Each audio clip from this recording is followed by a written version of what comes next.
While Teddy Roosevelt was president, the novel The Jungle by Upton Sinclair comes out, and Upton Sinclair had tried to expose the working conditions for Lithuanian immigrants in a Chicago meatpacking plant. He said, I aimed to hit the American people in the heart and their concern for the working class. Instead, I missed and I hit them in the belly. Because in his book, The Jungle, if you're familiar with it, it exposes just the horrific conditions of the meatpacking plant as far as how the meat was processed. It talks about meat falling out on the floor where people were spitting flu and phlegm and whatever germs onto the floor, and then they would scoop it back up and process it. Talked about shiploads of sausage going across the ocean to England. And in England, the inspectors saw it, and it was white with mold, and the people in England said, this is nasty, we don't want it. And it turned around and came back to the United States several weeks crossing the ocean after it was already moldy and white. And the meat packers in the United States said, that's fine, there's nothing wrong with that meat. And they began to throw it in and grind it up and process it with the rest of the sausage that was being processed. It was too nasty, 2.5 months ago when it was over in England, but it's fine for us. And so that stuff started coming out in the book, The Jungle by Upton Sinclair. Teddy Roosevelt reads that and basically says, that's what's in my breakfast sausage? And then he begins to go to Congress and he pushes for a bill to be passed to regulate the meatpacking industry. And so in 1906, Congress passes the Meat Inspection Act, they pass the Pure Food and Drug Act, and we begin to see more regulation on the meatpacking industry. Again, this is kind of a protect the consumer, not give the consumer money, but the government playing referee to make sure that the consumer is not being taken advantage of. Teddy Roosevelt also, we mentioned in class about him taking a trip out to South Dakota and starting a ranch and living out in South Dakota for a while, becoming very involved with the outdoors. He developed a love of the outdoors. And during this industrial age, people were beginning to be concerned about our natural resources and the beauty of the American West being destroyed by industrialists. People clear-cutting trees, strip mining, erosion, all of those things. And so Teddy Roosevelt becomes very good friends with a lot of conservationists and preservationists, and he wants to protect the West from abuses by industry. And so while he's president, he helps push through Congress something called the New Lands Act. This is in your book. It's also called the Reclamation Act of 1902.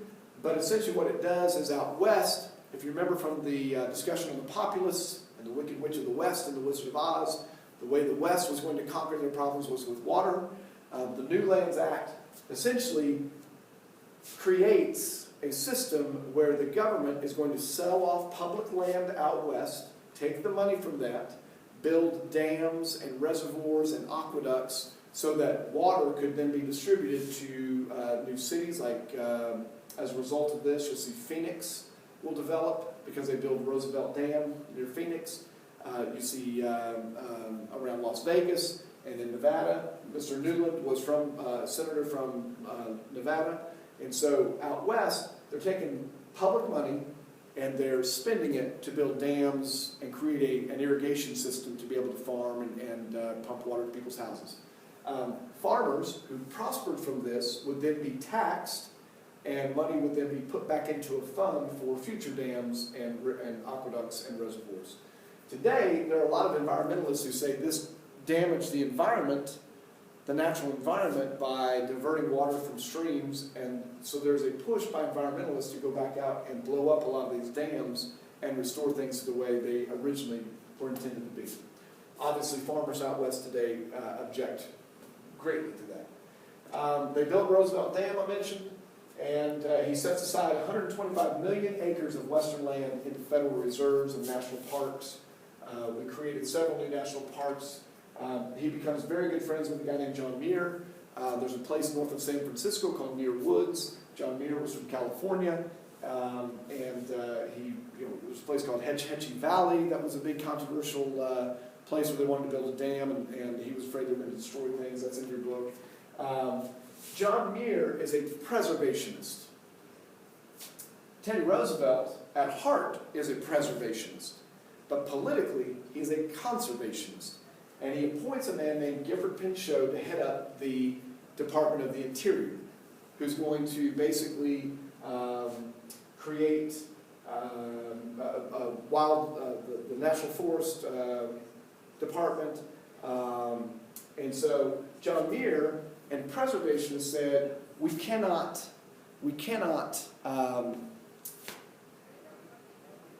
use any of our natural resources. We can't touch them. Set them aside and leave them alone and don't touch them.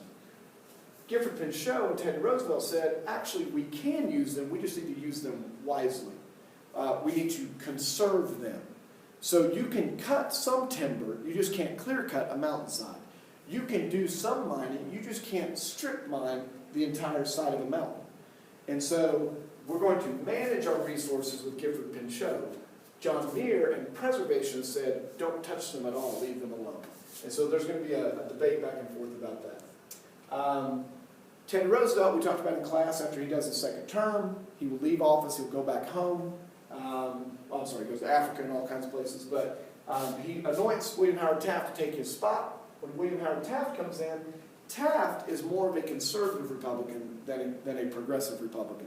And a lot of the main party bosses start pushing Taft to do some things that really weren't what Roosevelt wanted. So he passes through Congress the Payne-Aldrich tariff and signs that into law, which raises tariffs on virtually everything. Progressives hated that. They saw monopolies as being a bad thing, and they felt that you needed to bring tariffs down. That would allow foreign goods to come into the country and compete with the monopolies that were already here. Also, William Howard Taft appoints a guy named Ballinger into the Interior Department.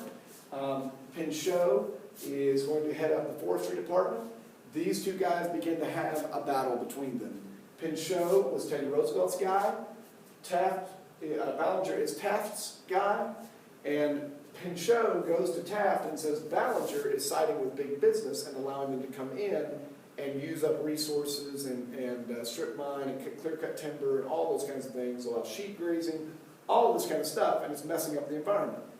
Taft sides with Ballinger and fires Pinchot. When Teddy Roosevelt comes back from his safari and trip to Brazil, Pinchot is waiting at the docks to meet him and says, we have a problem. Taft is messing everything up. And that's when, we talked about in class, Roosevelt decides to run for the presidency. If you compare Taft and Roosevelt, Teddy is known as the trust buster and the conservation guy. He added 5 new national parks, 125 million acres we talked about. He broke up 45 trusts. He passes the Meat Inspection Act, the Pure Food and Drug Act. But he does all of that in 8 years.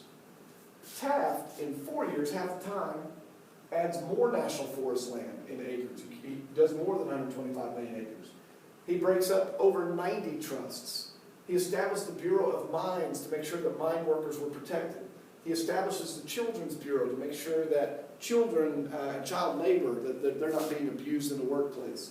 And so Taft actually does a lot of stuff, but he's quiet about it, whereas Teddy was very loud about it, very vocal about what he had done.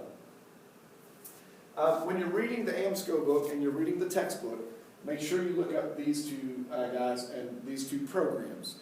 Teddy Roosevelt comes out in 1912 when he runs for president as a progressive. He comes up with a platform called New Nationalism. And Wilson comes up with one called The New Freedom. So make sure that you look and see what both of those programs did and what each guy believed with those programs. Wilson gets elected, we talked about that in class, because the Republican vote was split. Wilson comes in and becomes president.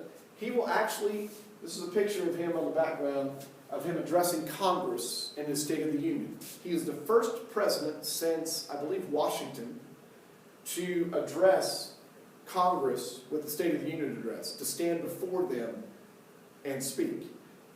Prior to that, presidents had just sort of written out their speech and given it to a senator or a representative to go and deliver the speech. Wilson comes in and says, I'm going to do it. Partly because one of his gifts was persuasion through talking to somebody in person. So Wilson comes in and he says this, we're going to tear down what he called the triple wall of privilege. Tariffs. Tariffs, high tariffs protected American business and American monopolies. And so Wilson said, we're going to tear down that wall of privilege, those tariffs, by cutting tariffs with the Underwood tariff and reducing all those tariffs. Allow foreign goods to come into the country and they can compete with the monopolies. You got to replace the money that's coming in when you cut tariffs. So he proposed an amendment to the Constitution because the Supreme Court had ruled income taxes to be unconstitutional. Therefore, if we want an income tax to replace the revenue that we're going to lose by cutting tariffs, we have to amend the Constitution. And so Wilson and the Congress and the states basically all came together and passed what becomes the 16th Amendment, an income tax. Somebody argued, they said, we need to limit that tax to just 2% of people's income. Somebody else responded and said, if we ever tried to take more than 2% of people's incomes, there will be a revolution. Today, your top bracket pays 38%. The reason we don't have a revolution is because you don't pay your taxes on April 15th. You pay your taxes every pay period. And so a little bit comes out of every check. And they didn't go from 2% to 38%. They went from 2% to 3% to 4% to 6% to whatever. And it was a gradual increase. And it comes out every check instead of one big giant check at the end. So it was a great way to sort of fool the American people maybe and bring in this income tax. The second wall of privilege were trusts, monopolies. And we're going to break up the monopolies. We have passed a law in 1890 called the Sherman Antitrust Act, which purpose was to break up monopolies. But because it was so poorly worded, it actually was used to break up labor unions instead of most monopolies. So Teddy Roosevelt actually uses it successfully, the Sherman Antitrust Act, to break up Standard Oil Company and broke them up into basically 6 or 7 different companies. Mobil, Standard, Exxon, anything that's red, white, and blue. Chevron used to be all one company, and now there are 6 or 7 of them.